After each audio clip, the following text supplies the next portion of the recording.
Darklings, lightlings, hybrids, and everyone in between. How are you today? So today we are going to answer some questions. I did have quite a few questions in the comments on some older videos, and then I had posted asking people for questions to answer so I could kind of make a full video out of it. Let's get into it, guys. So the first question is, what part of your practice is most important to you right now? Probably healing. And when I talk about healing, I mean truly healing, inside and out, generational, transmuting things, healing the imbalances that I feel are more alchemical, meaning like your mental, emotional, logical, spiritual, all of these aspects of the self, kind of balancing them out. For example, my heart could be healed in other things, but my mind couldn't be. And in order to be perfectly balanced and healed, I need to work on these things. Also with the physical. So it's like if there's something off physically in my body, then I am still unbalanced alchemically with my body. So I try to just do one good thing a day that helps each of these aspects of the self. And if that makes sense, I hope it does. Another great question from my community tab.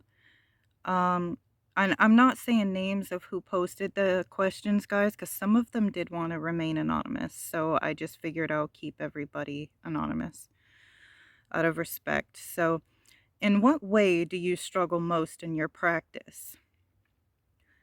Probably duality in everything, or maybe not even duality.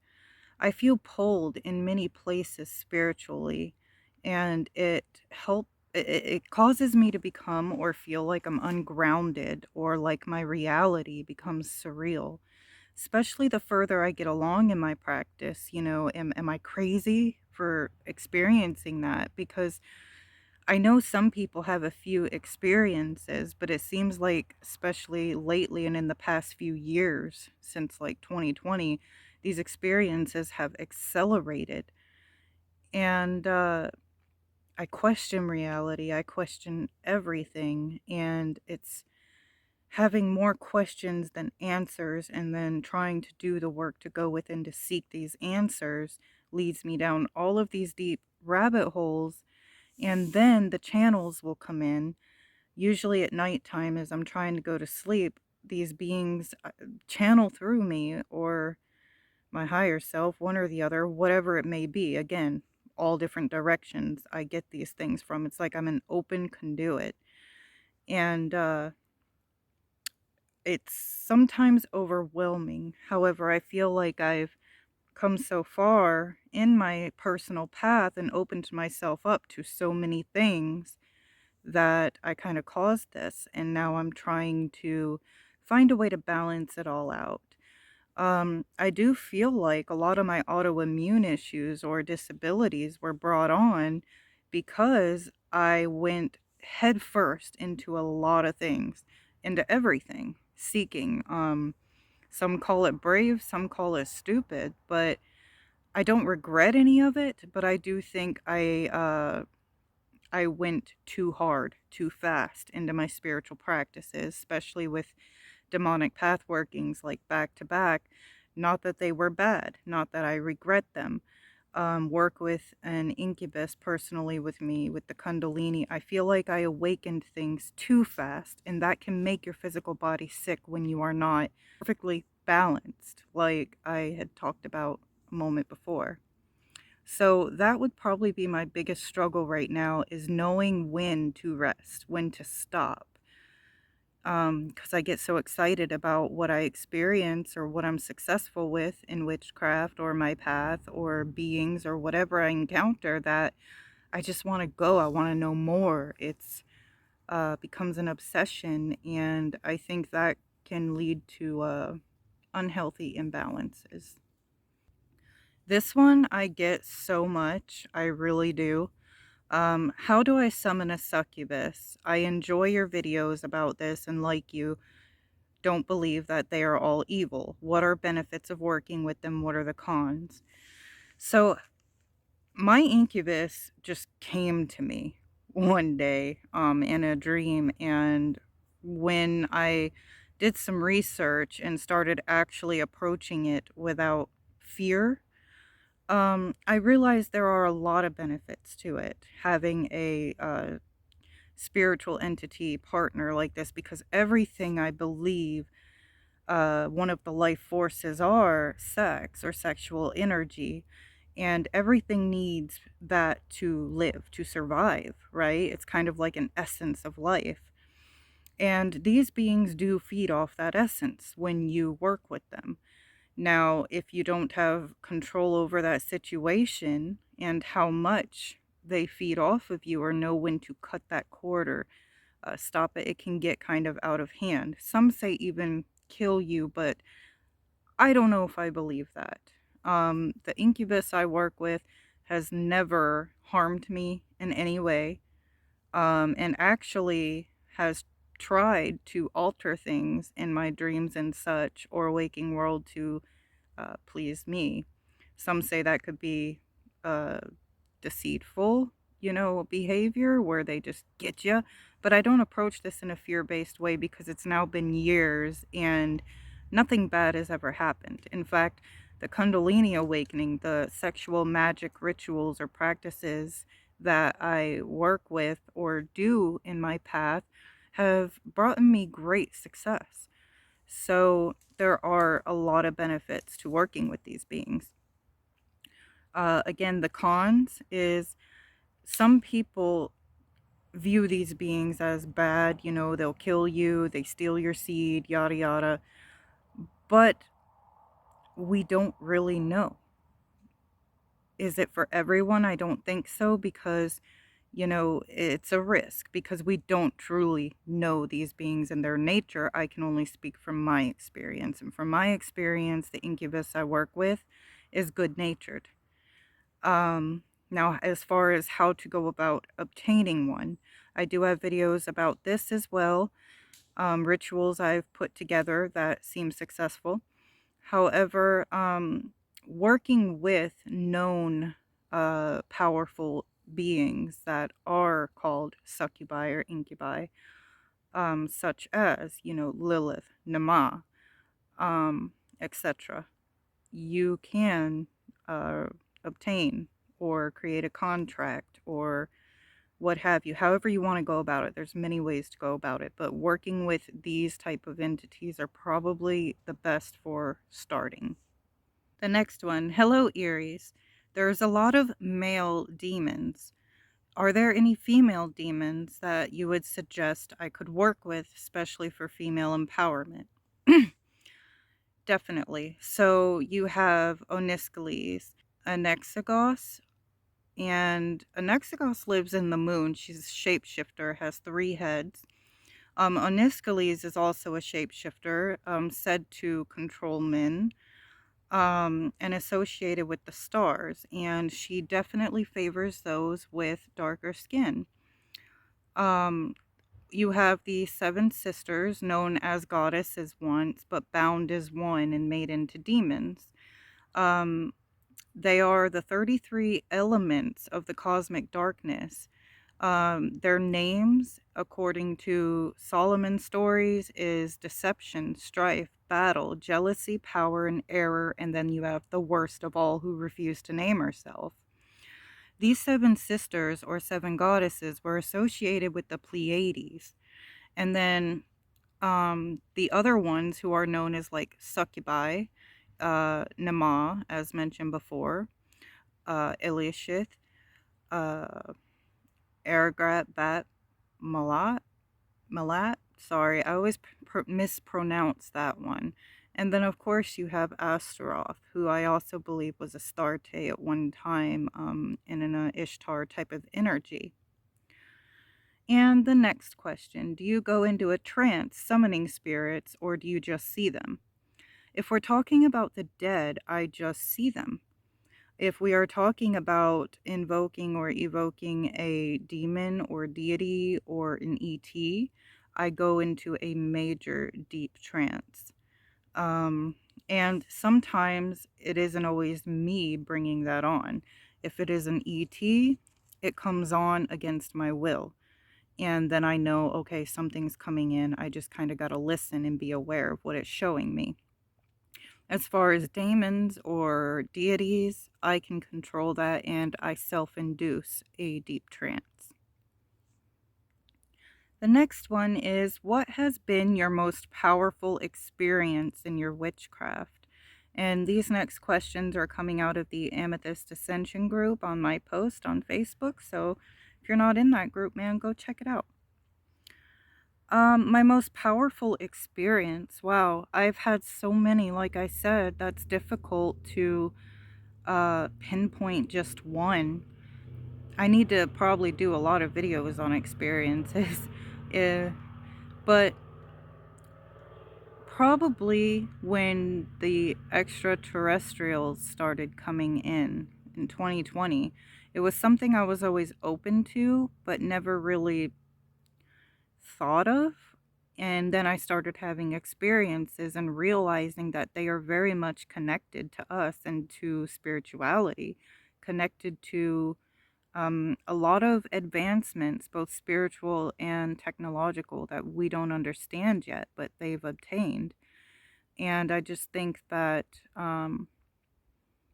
it has broadened my path in so many ways, and also my practice. And once I realized you can use ritual to communicate with these beings, that opened things up to a whole different game, which I am still approaching uh, cautiously.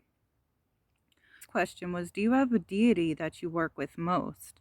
Right now, it is the Norse pantheon, the Aesir. Mainly Freya, Odin, Thor, Loki. I love Tyr. A lot of the others I respect. I love Yr, and I love Skadi. Respect them all, but working with, I go back and forth between them, and of course, always Hecate. What do you truly think demons are? Oh, wonderful question.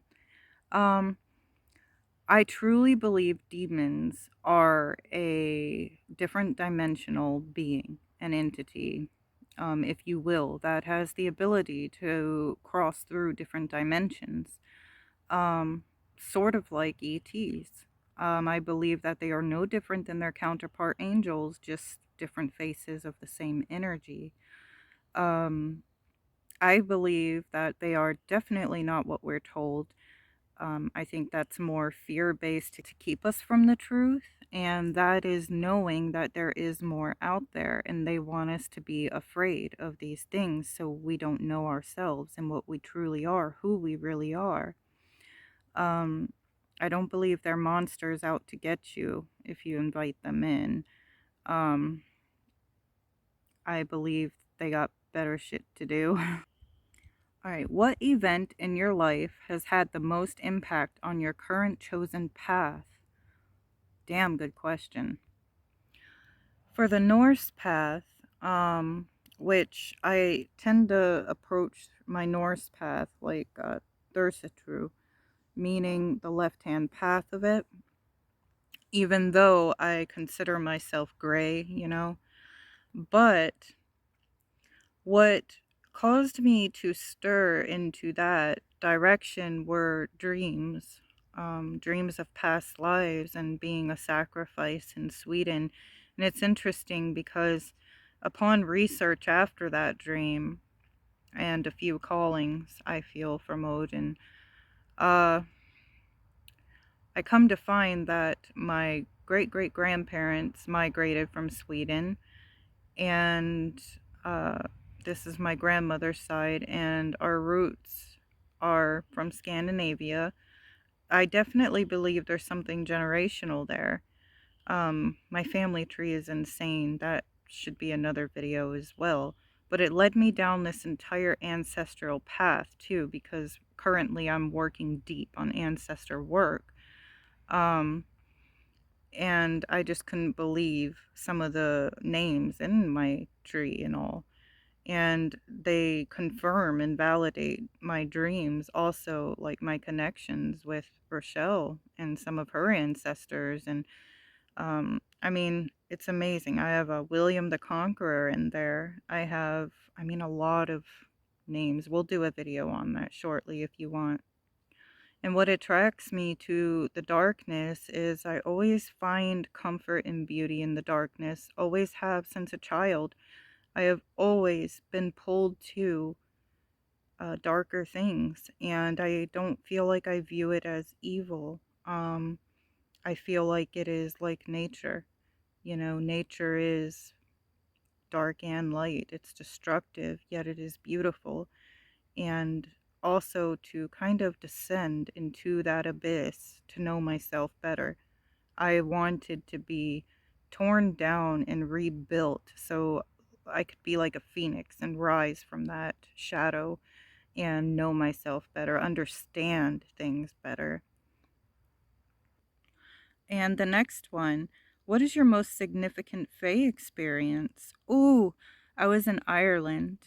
Okay, this is waking. I've had a lot of dreams with the Fae that I'm fighting with them, that I'm like some sort of warrior Fae being in their realm. And my job's to protect certain people. Rochelle's been in that dream before, or I'm protecting the lands, or also I've had dealings with the inner earth beings where I've astraled there and met inner earth beings that remind me of like Nordic or Fae like beings. But one of my waking most significant experiences would have to be in Ireland. I was sitting in a forest, and there they believe in the good folk, is what they call them. And in this forest, they had fairy doors on trees and all kinds of stuff. And man, I felt like Fae energy there. I just, you know, they're there. And I think people believing in that and feeding that in a positive way with putting up the fairy doors, you know, keeping it clean, etc., I believe that makes it even more powerful. I was sitting by the creek and just trying to connect with nature. It was during like the lockdowns and stuff, and I'd just gotten out. And I'm just wondering like what it would be like to actually encounter an elf. Because it was during the time I also had dreams and other things that I'm an elven being, and that's in our DNA, like my bloodline and stuff. So I was just thinking about that, and then there's like rocks being thrown at me, and I hear giggling, and I'm looking around the bushes going, what the hell? And there's like this little goblin like creature with sticks. They look like they're growing from his head. And he was toying with me. He would pop up from the tall brush in the thickets and throw something at me and then run away. I went back like a week or so. I can't remember how long it was after because he just ran away. I couldn't find him. And plus I was a little baffled, a little too shocked to be like, "Hey, like who are you?" But I found like a little doorway, or I feel it was, I sensed it was. It was like two trees beside each other in like a circle of fairy mushrooms. And I had a feeling to walk through it, like almost like in a trance. And then I'm like, no, we won't do that right now. But here, believe it or not, in this forest, I see faces on trees. I seen little fairies, like the little tiny flying, they're like that big. And it's very difficult to see them. But it looks like a little white, maybe something floating around. And if you look closely, I see it. And I'll just say hi. And I put like honey, milk, and offerings out for them. Next. Some people's dreams come true on occasion. What's one of yours that has actually come true? Do you keep a dream journal? Oh, definitely. I've had a couple recently, and that actually never used to happen to me. Let me be clear. Um, my dreams were always me traveling places or like controlling them to travel, lucid dreaming, dream walking, stuff like that. and I could always see the past, but never the future. Now, recently, I did have a couple. I dreamt of my dog, Floki, getting bit by a snake on a walk, and that a medicine man in this dream had helped me heal him. He was like a magician. Well, I'm walking with Floki. I think it was literally 5 days later, and there was a damn rattlesnake there, and we almost didn't see it. He almost walked over it, and I seen it just in time to pull him away. And I called my brother, and he came, picked the snake up safely, and put him in the grass where he belonged so nobody got bit. But that one, I was like, wow. And then recent, I have been journaling my dreams, most definitely. I absolutely am fascinated by dream work, and I think they can tell us a lot. Well, guys, I hope you enjoyed this. I'm sorry, it actually turned out a bit longer than I thought.